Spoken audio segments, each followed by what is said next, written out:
Well,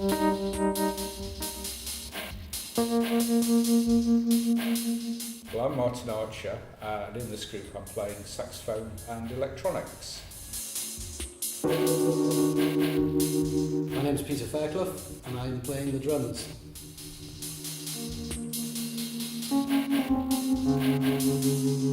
My name is Hervé Perez, and in this group I play saxophone and laptop.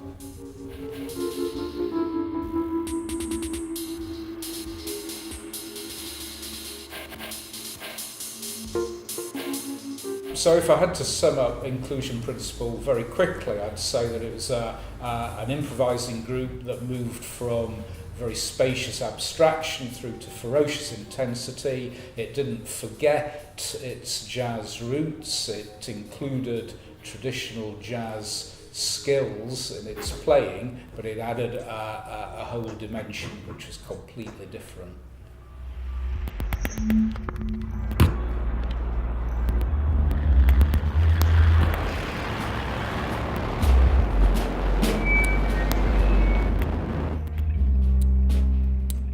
Inclusion Principle for me is a perfect output, and it kind of brings together different aspects of my music, and it allows me to really blend them together. So on the one hand, I play laptop and more from an electroacoustic tradition, and on the other hand I might play saxophone, acoustic saxophone from an improvisation or jazz point of view, and Inclusion Principle allows me to bring all these things together in a way that makes sense.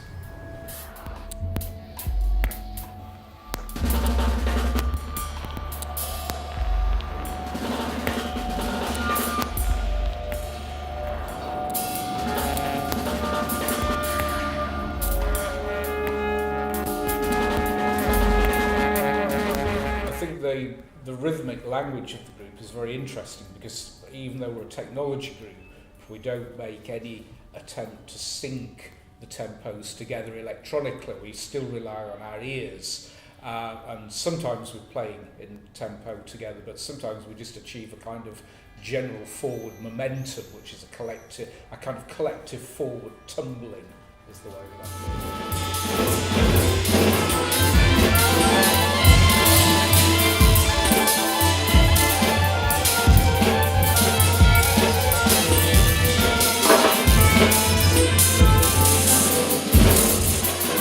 There are times when basically I can just go completely across what they do. I can treat anything that they do pretty well as a drone, because we're not playing on changes. So I can basically treat anything as a drone, and so I can play all kinds of time signatures, all kinds of influences from other kinds of music, anything that I feel like doing that seems appropriate or even seems inappropriate. Sometimes it can feel like the best thing to do is to go completely against what you're hearing.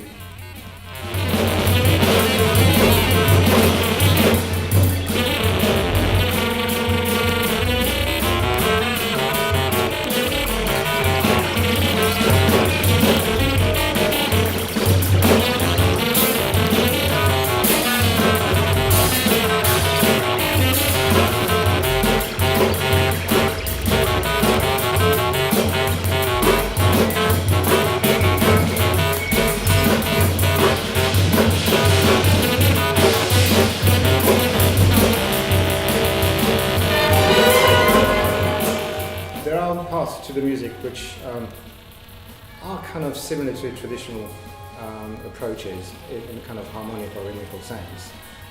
And there are actual changes and sudden changes in the music.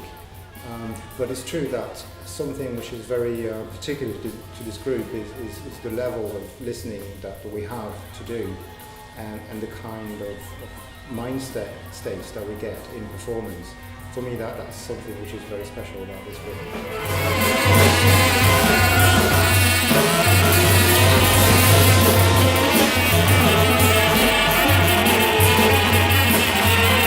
We do have a very preferred architecture for the group, because we like to let things develop organically.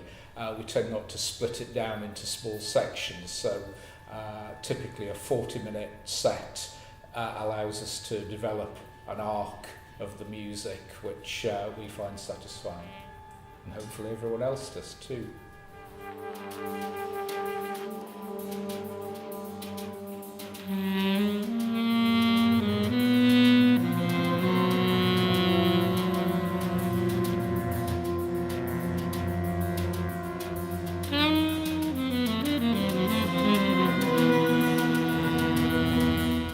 The thing that's developing for me is trying to get ahead of where I think they're going to go and to interject things that I think are going to be appropriate so that there's a better kind of dovetailing of the music.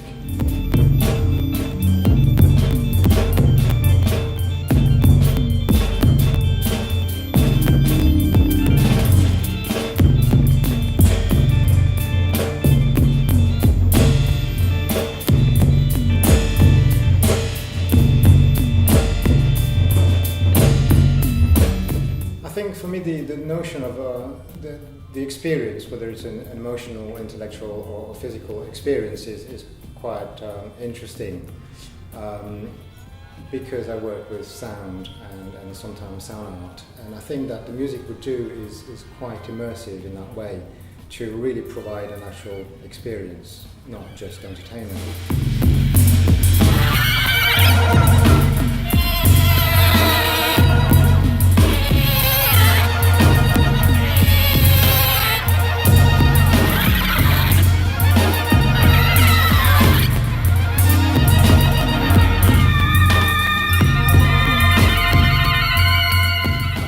There are three distinct layers in the music which we combine in different ways. There's a whole layer of soundscaping taken from the real world, which is very much Hervé's speciality. Then there's a pure strain of jazz playing, which we bring to it. And then there's a kind of abstract layer where the electronics come into play, which is kind of not particularly related to jazz technique. And I think it's the way that we combine those three elements in a different way every time we play that gives the group its particular character.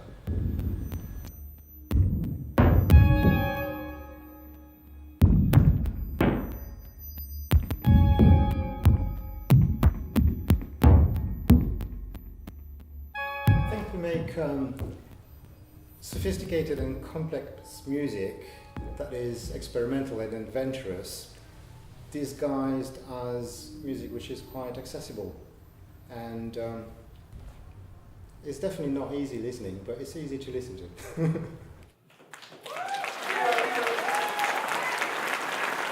Bate, bate,